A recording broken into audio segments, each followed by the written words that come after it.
Greetings and salutations, friends, and welcome back to yet another Horus Heresy lore breakdown. We are now on Book 6, The Descent of Angels.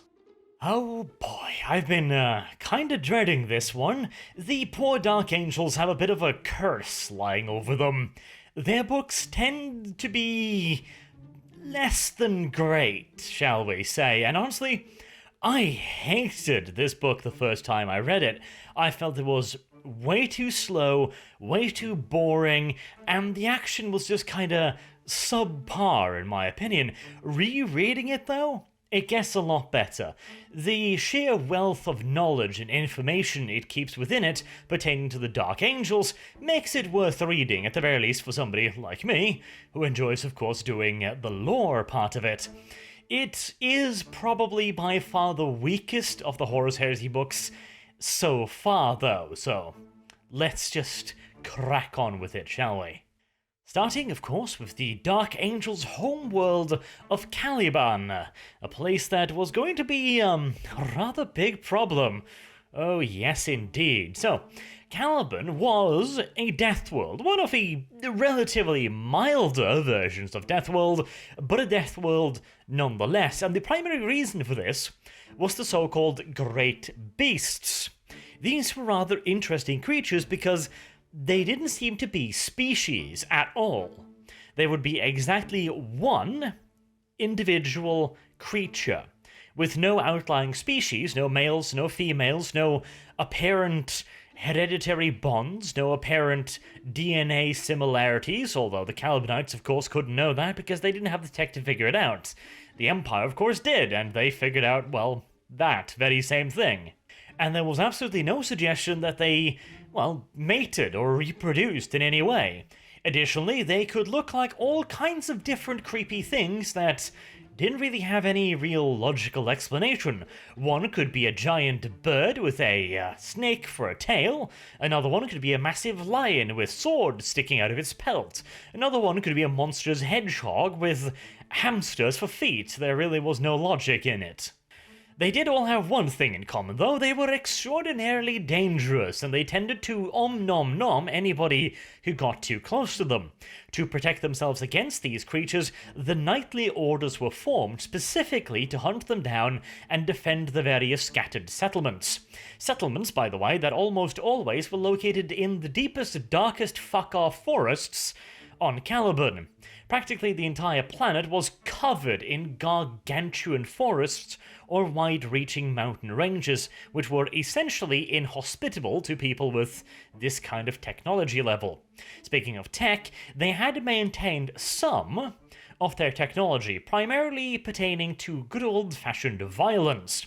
They had access to primitive, though effective, suits of powered armor, they had access to chainswords, and they also had access to miniaturized bolter technology. Now, of course, a regular bolter, if it was to be fired by a human, the human would be lucky if he only broke his wrist, so these were clearly far smaller bolt weapons. They're also described as having fairly small magazines, with some even being single shots or bolt operated, but they did fire ammunition with an explosive core. There is no suggestion that they had STC technology, that being a standard template construct spitting these things out, so they had actually maintained the know-how on how to craft them by themselves.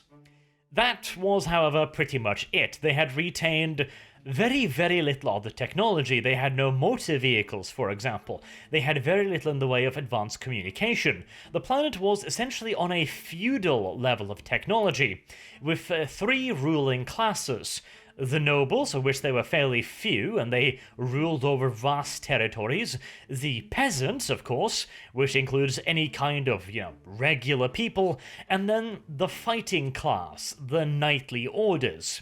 Now, there is suggestion that they did have some limited form of militia in the villages, but these wouldn't be able to defend against anything like the Great Beasts. In all due likelihood, they were there to defend against other humans, as undoubtedly, as with any human society, there was plentiful infighting, and indeed, we hear multiple mentions throughout the books that the knightly orders quite frequently fought each other, though, interestingly enough, they always stopped before they came to the point where they threatened to wipe out another order, because they understood that if they wiped out an order, that would leave vast swathes of the civilian population undefended from the beasts, which is a pretty cool thing. Essentially, they had developed a chivalric order, a set of rules for combat. Indeed, some of it was highly ritualized, other parts of it was barely ritualized at all, and all of this was to ensure that they could continue fulfilling their primary purpose, which was, of course,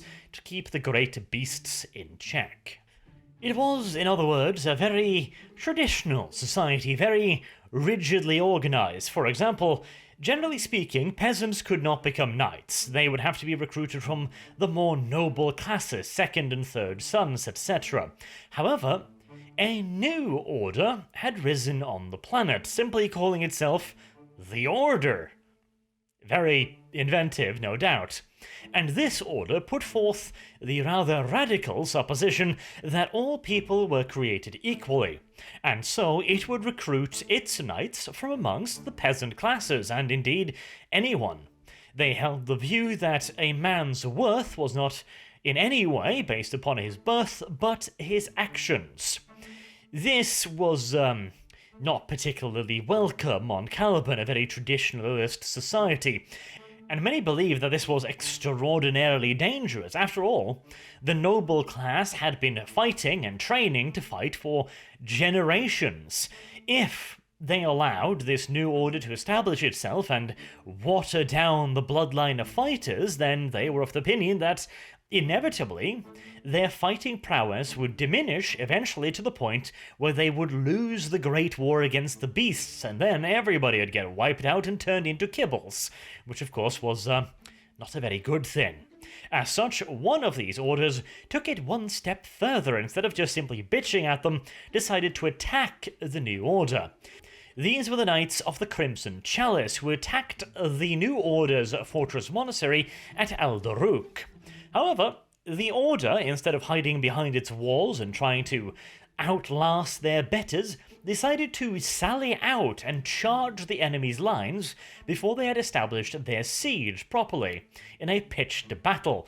This, as you can imagine, was the last thing the nobles had expected. After all, they were mere peasants attacking their betters. That was ludicrous, and yet, here they came, and they defeated the knights. And not only that, they also broke with ancient tradition by hunting down and killing every last single knight of the Crimson Chalice. Something else that simply wasn't done, but it certainly sent one fuck of a message to the rest of the orders. Fuck with us, and the laws of chivalry go straight out the goddamn window. And of course, part of the reason of this rather effective order was, of course, that it had a Primarch in it, which is a pretty considerable advantage. Now, the series of events around the Order is a little bit unclear. The Order had clearly been around for quite a while before Luther, and quite a while before, of course, Lionel Johnson. It seems as if Luther found the Lion whilst in the Order. There's then a competition about who's going to be the next Grand Master, Luther, the Lion, or a Brother Amarnis. It's not entirely clear who was the Grand Master before that. I'm not even entirely sure he was even mentioned. And it also isn't entirely certain that the Primarch was even around during the battle against the other knightly orders, though it seems like a pretty good bet considering how easily they beat them. But regardless, the Lion would eventually rise to the top of the Order, or, well, a shared position of leadership between him and Luther. Now, of course, as you can imagine, a Primarch is pretty good at doing pretty much everything that a human does, and can do it about 1,000,000 times better. And as such, a knightly order led by him was going to be pretty goddamn effective, and indeed it was. He was found in the middle of the worst, darkest, shittiest part of the forest on the entire planet, places where even the knights didn't really want to be going, and he was found naked, just kind of wandering about the forest, doing random shit, killing lions with his bare hands, apparently. So, he had a certain effect upon everybody else. They found his achievements to be somewhat impressive, especially considering he had clearly never been in any real contact with humans. He couldn't even speak their language, and yet, within a few years, he had surpassed even their most learned scholars. Of course, we know that that's because he's a Primarch, and as far as he's concerned, humans are the merest monkeys, but to these people who barely understand what a powered sword is, yeah, that was pretty fucking impressive. And of course, you add to that the fact that this was a rather violent society, and the lion was absolutely fucking gargantuanly massive, with arms the thickness of your average human's torso. His remarkable story, and his even more remarkable feats afterward, earned him the name Lion L. Johnson, which roughly translates into Lion of the Forest. And as any true lion, he could not abide any competition for that title, and so he proposed a grand crusade to wipe out the beasts. He proposed a plan that would see all of the beasts wiped out within the span of 6 years. Many of Caliban's other knightly orders was not entirely on board with this. Many of them weren't even convinced that it was even possible to wipe out the beasts, viewing them more as a force of nature rather than mere animals. They also questioned the lion's timetable. 6 years seemed a bit quick to carry out a planetary campaign of genocide, but Lion was sure he could do it. He couldn't. It took 10 years, but hey, 10 years to achieve what everybody thought was impossible is still pretty good.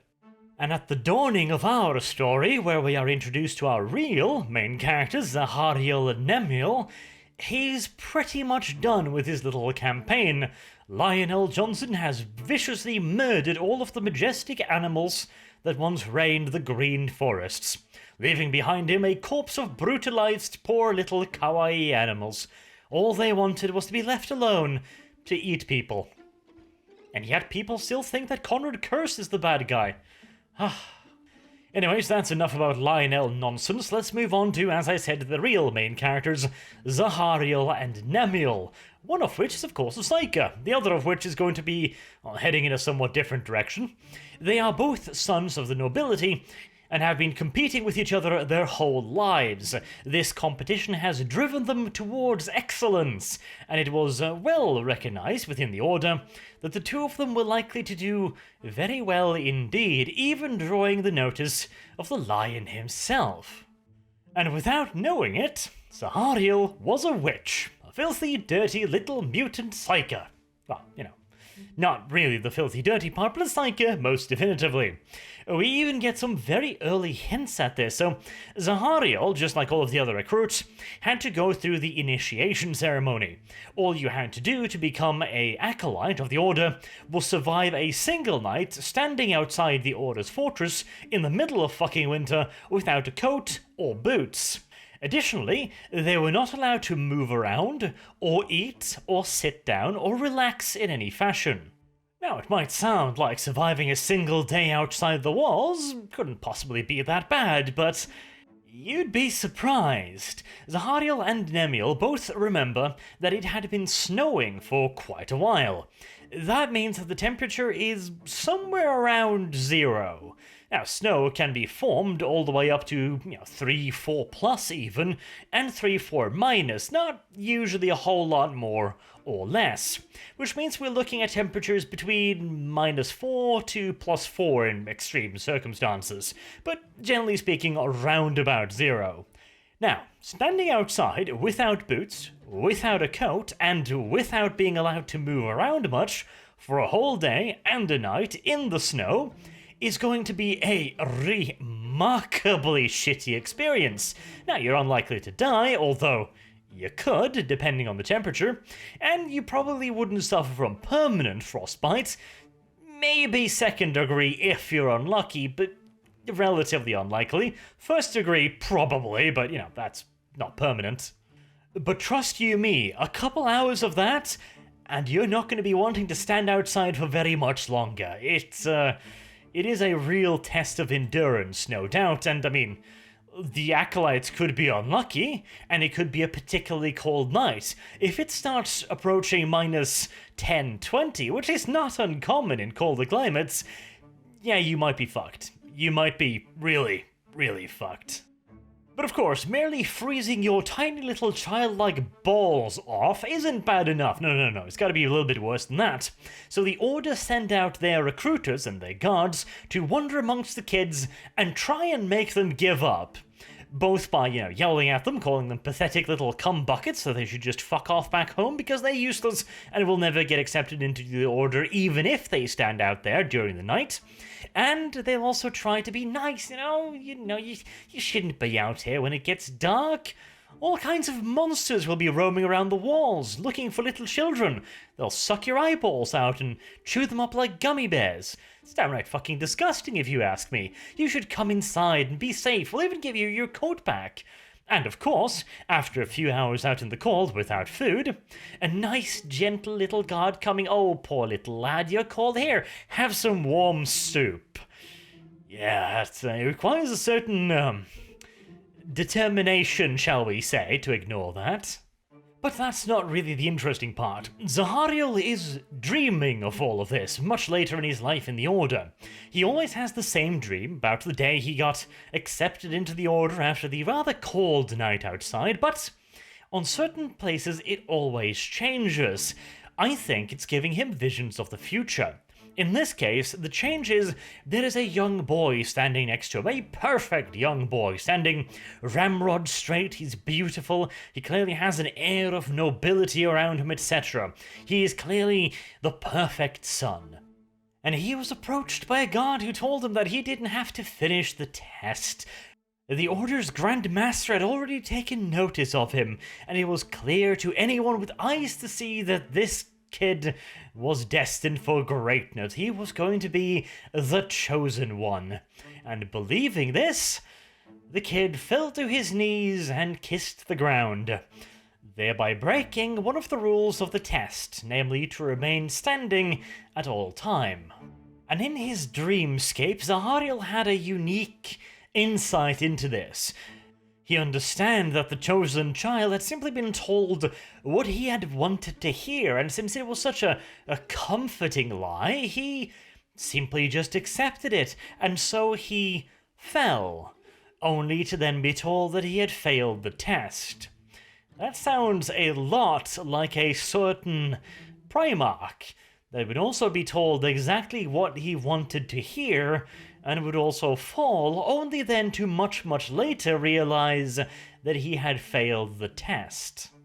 The Primarch we're talking about, of course, is Horus Lupercal.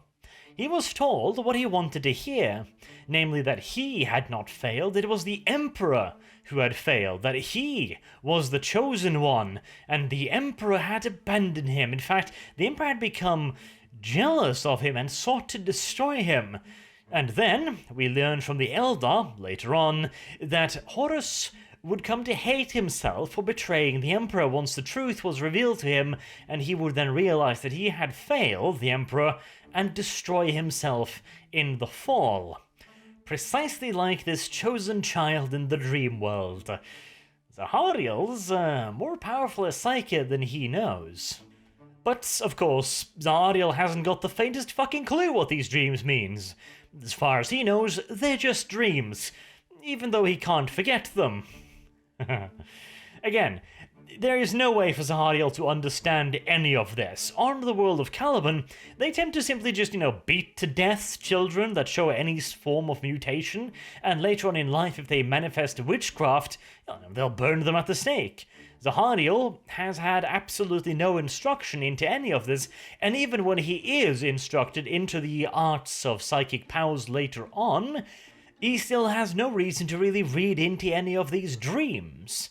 After all, it was something he had as a child, and he doesn't really have any frame of reference. He doesn't know that Horus is going to fall, of course.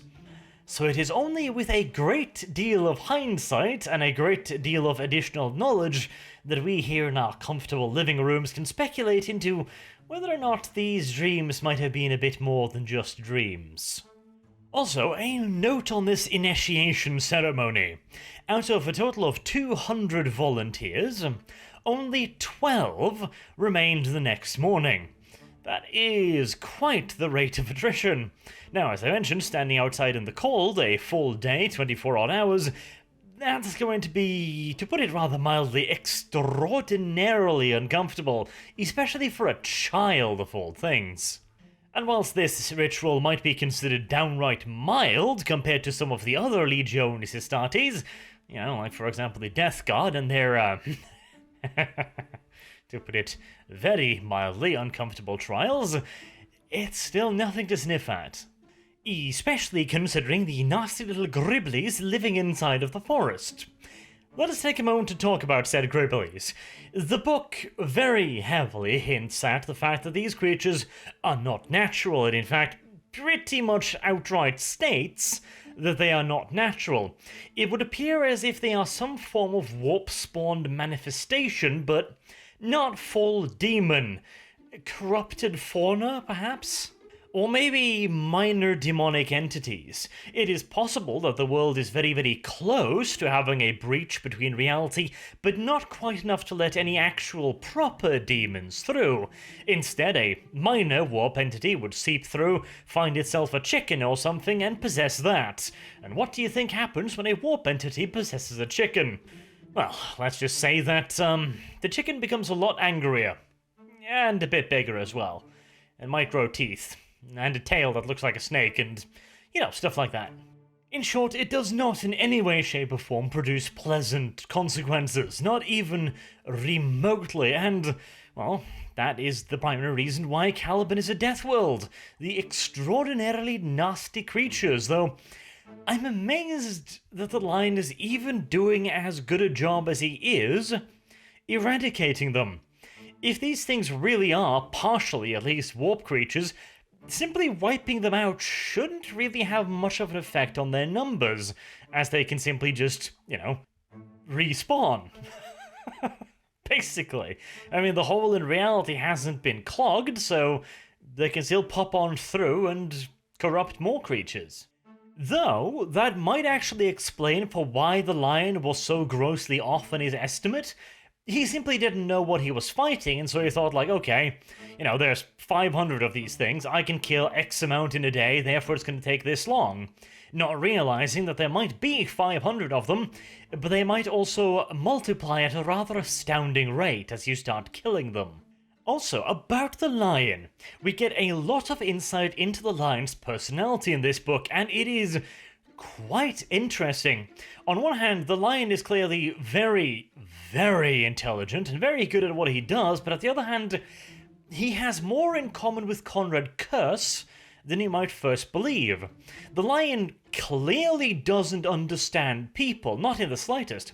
In a conversation with Zahariel, it seems as if he is actually trying to get this young novice to reinforce his own thinking, as if he is looking for backup, I guess?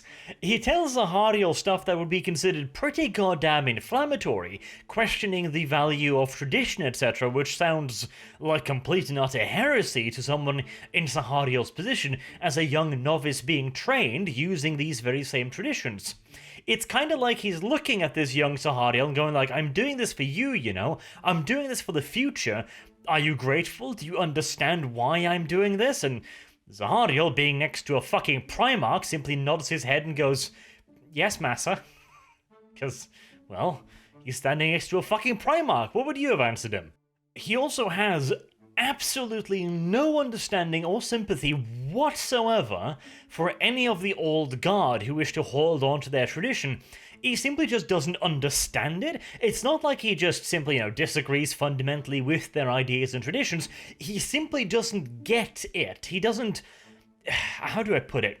When they say traditions matters to us, all he hears is white noise. He can't fathom why they would think that is important on any level. And so he simply seems to take their opposition to him personally. He thinks they are obstructing him personally and his ideas, that they are essentially trying to weigh him down with this complete and utter garbled nonsense that they call traditions.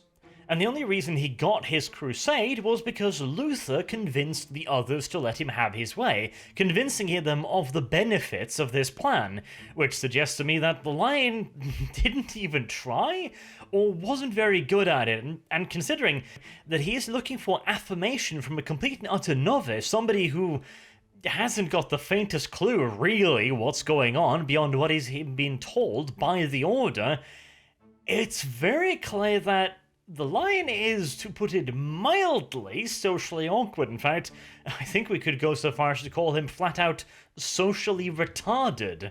But at the same time, he's also smart enough to hide it.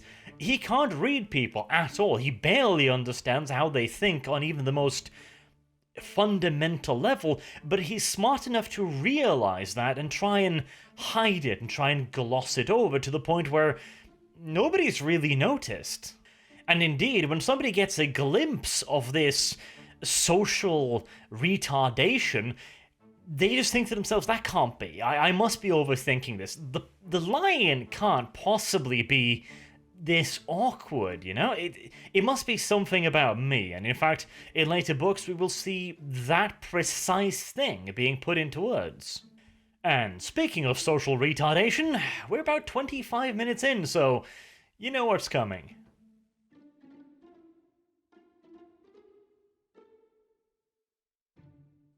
With that unpleasantness out of the way, let's get back into it. So, there are a fair few traditions that have been carried over from the early days of the Order into the Dark Angels, one of which is the idea of the Circle, both as a source of spiritual strength and also good old-fashioned real-life strength.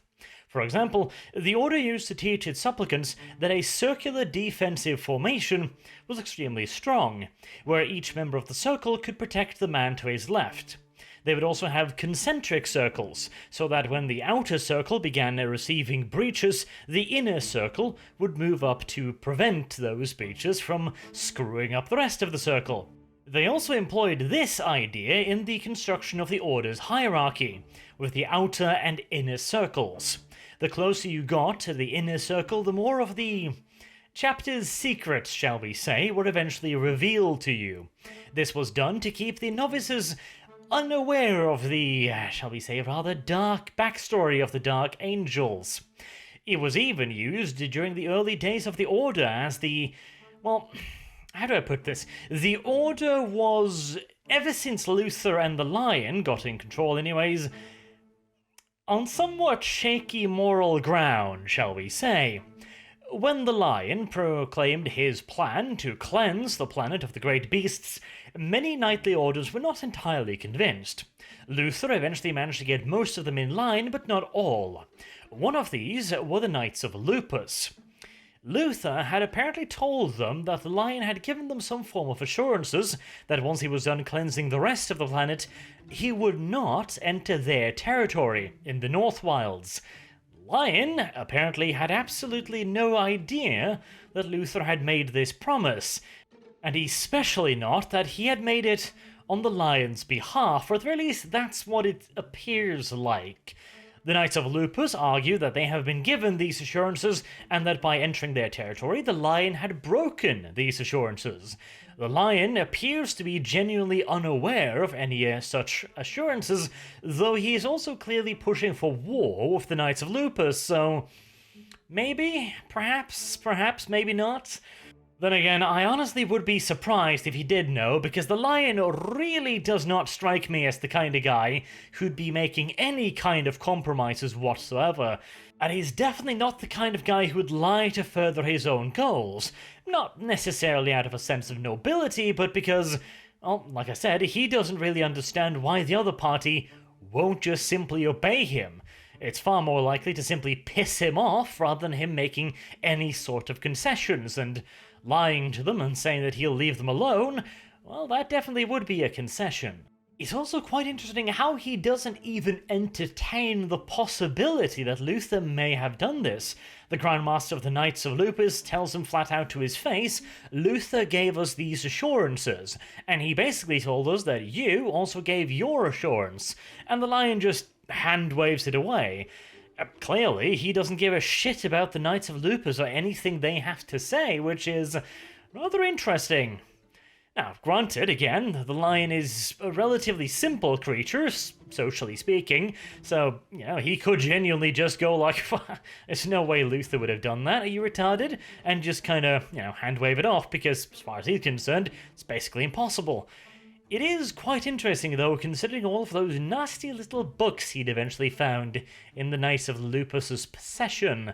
But we're getting a little bit ahead of ourselves. First, we need to talk a little bit about Zahariel and his run-in with the Calibanite lion, which in and of itself is rather interesting, considering that the beasts are 100% unique. There are never two of the same kind, and yet the lion killed himself a Calibanite lion, and Zahariel came across one that was awfully similar to the one the lion killed.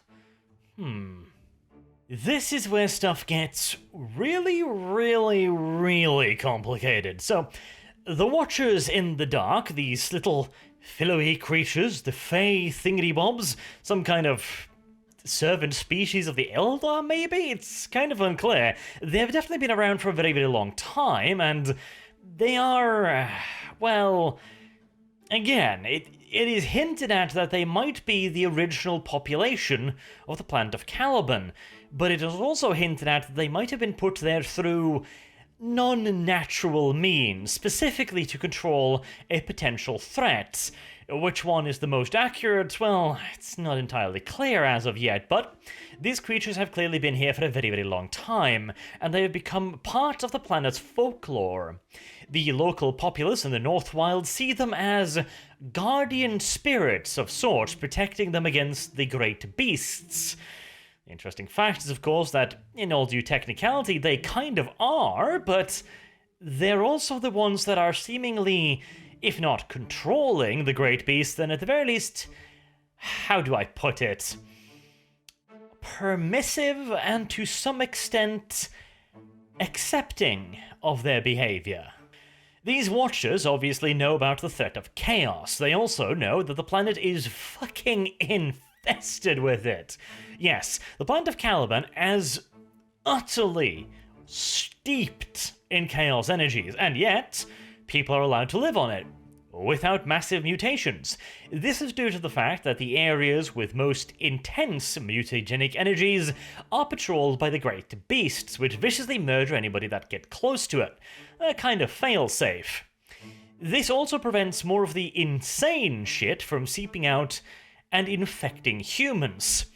Caliban appears to have a very interesting balance in all of this. Usually the influence of the Immaterium is either very blatant or non-existent at all, yet here it is highly localized, where certain areas would cause humans to fall to its influence, and therefore they would work to open the hole, because smirt. Yet here, that's not really the case, because the areas that actually have high quantities of this corruption is so very localized that nobody outside of it, or, well, nobody, very few outside of it is actually affected. And the few that are affected, well, they can try and open the hole, but, well, rawr, pussycat nom nom. So, that's a bit of a problem. Which also, of course, brings into question the nature of the great beast, since no two are alike, which suggests chaos influence, and yet, now we have ourselves a second Calibanite lion. Now, naturally, this could simply be because the author was like, well, the lion killed one, so wouldn't it be really cool if this guy killed one as well? But if that isn't the case, perhaps, just maybe, certain areas are guarded by specific creatures in regards to how threatening or dangerous that area is. Perhaps this Calibanite lion was the same, quote-unquote, that the lion killed, except, after a few weeks, years, months, whatever, it was essentially recreated to again guard over the area because of the particularly nasty shit that lived in that particular area. And it is very, very clear indeed that the Watchers did not want anyone to show up there. When Zahariel came wandering in looking to avenge Brother Amanus, who had also been eaten by the Calibanite lion, he was assaulted by some form of psychic attack that tried to drive him off with thoughts of his own lack of importance and inferiority, how he couldn't possibly deal with this Calibanite lion, etc. Which, to be fair, he probably couldn't, but, you know, plot armor and all that. I mean, for fuck's sake, even the lion struggled to beat one of these things to death. Granted, he did it barehanded, but, you know, he's still a Primarch and all that. Poor little Zahariel, however, had to resist the psychic attacks the good old-fashioned way. Probably helped, at least in part, by the fact that Zahariel also was a Psyker. And so he started to shout at the voices in his head. Which is a brilliant fucking idea when you're hunting a gigantic monster lion with teeth the size of swords. But, well, details. Voices in one's head is clearly far more important than being om-nom-nommed by a massive pussycat. But before we get to Zahariel's brief fight with the Calibanite lion, let's talk a little bit about the Watchers in the Dark specifically and what we actually do know. So, they claim to be part of an ancient alien cabal, as they've been placed on this planet to fight a taint that is already in Zahariel. Alright, so the taint is chaos, that's pretty much clear. As for an ancient alien cabal, well, we'll hear more about that later, but we do know what that is too. An alien cabal that really, really dislikes humans. Now, of course, there could be more alien cabals besides just this one, but the way they talk about humans, yeah, I'm pretty sure it's the same one. And considering their general dislike of humans, I doubt they were put here to protect the humans. If anything, they were there to keep the humans away from this taint. Why the cabal didn't just firebomb the whole world, I don't know. Maybe they figured they'd let the lion grow up? It also doesn't seem entirely correct, seeing as this cabal wants the Emperor to lose the upcoming civil war, and lose it so badly that humanity wipes itself out. Protecting one of the loyalist Primarchs doesn't really seem like something that would fit their idea of a good time, really. To further add to the oddity of it, when Zahariel tells them that he will fight against the same corruption that they are fighting, they just kind of go like, okay, sure. Why not? Oh, by the way, the massive monster pussy you're looking for, it's back down the road, so go play with that. I half suspect that they were thinking like, yeah, just wave him off. The monster pussy will eat him. It's not an issue. Just shh, go. Play with the cat.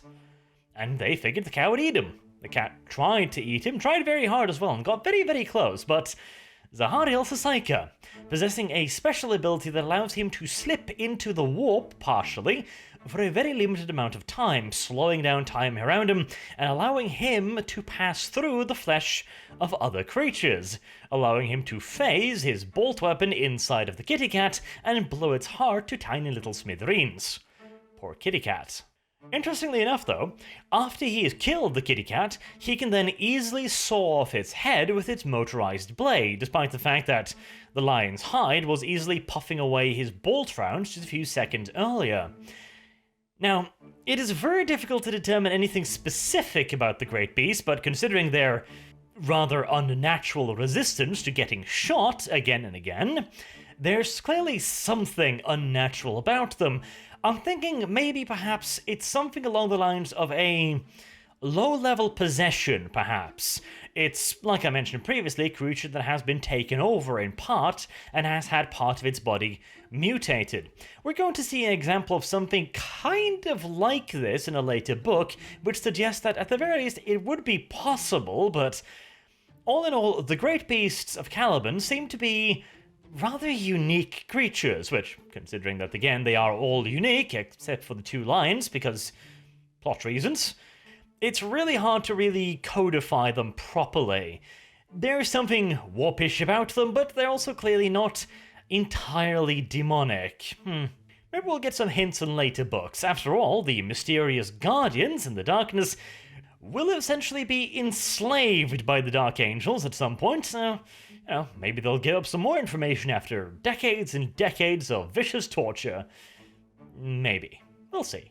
Unfortunately for the poor Watchers in the Dark, however, when they sent Zahariel off to get om-nom-nom by the giant pussycat, they were to be disappointed as mentioned previously, he murdered the giant pussycat, and returned victorious back home to Alderuk, where pretty much everyone who lived at the fortress had more or less gotten comfortable with the fact that in all due likelihood Zahariel was now a steaming pile of cat poop after having been strained through the monster's digestive system.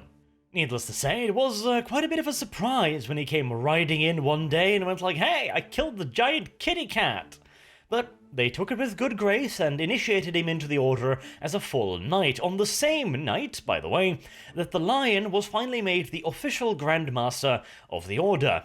Now granted, this was essentially a formality, since the lion had pretty much been running the order for a very long time already, with Luther as his second. But with this, he was now officially the Grand Master of the Order, and one of the first things he did was to invade the North Wilds and lay siege to the fortress monastery of the Knights of Lupus. It would appear that the lion really was not the forgiving type of person. Then again, he had to clean them out eventually because, well, they were squatting on the one last area where he needed to clean out the beasts, and considering they were ambushing his hunting parties, well, might as well take care of the problem at the root, eh? And take care of it he did in the most thorough of manners, though granted, the Knights of Lupus did give him one hell of an excuse to wipe out their entire order. Turns out the filthy little bastards had been collecting the beasts in giant cages to keep them from being wiped out. Apparently, the Knights of Lupus had some understanding, although on a very different, shall we say, plane as to why the great beasts were necessary. Once, of course, the Order entered the stronghold and saw cages filled with beasts, they were less than pleased, and when the Knights of Lupus also went so far as to release the beasts on them, well, they were justifiably miffed, shall we say, and decided to wipe out every last little son of Lupus that there was. Now, the Grand Master of the Knights of Lupus did mention that wiping out the beasts would bring destruction upon Caliban. He was correct, although, well, this is where it gets a little bit difficult. On one hand, he says that the reason why he didn't want the beasts wiped out was because once the humans had wiped out the beasts, they'd start fighting each other.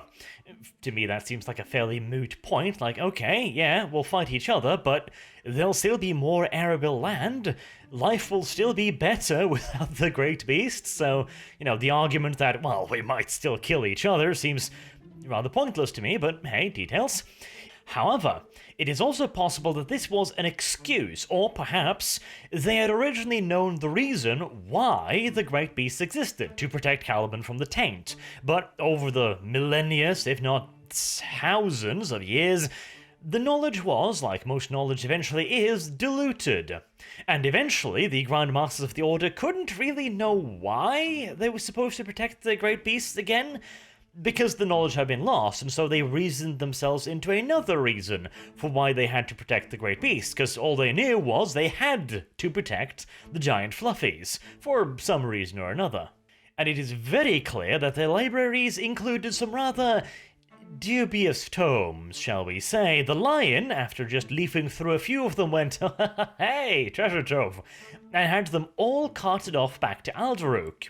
And after that, he pretty much just sequestered himself in his chambers. Didn't even take part in beast hunts, just poring over these books and reading them.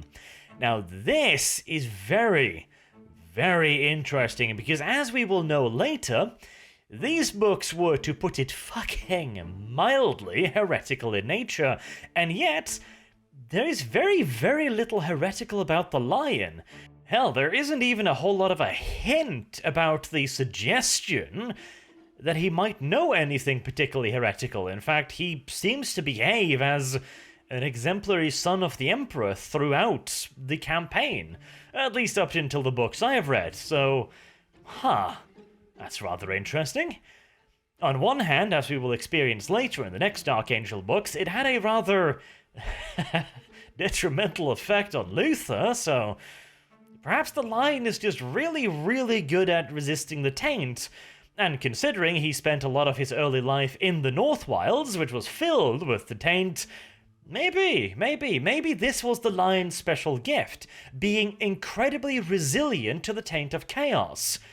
It makes a certain sense, doesn't it, for him to be raised on a planet where they have to hunt the great beasts, great chaotic beasts, and him being resistant to their taint. Perhaps the Emperor was, in Lionel Johnson, trying to forge a weapon specifically against chaos. It is a rather interesting implication, isn't it? Anyways, we're out of time for this episode. I think we'll probably be able to do with just a two-parter for this book, so until next time, I have been Arch. Thank you very much for listening, and I hope to see you all again soon. Have a good day.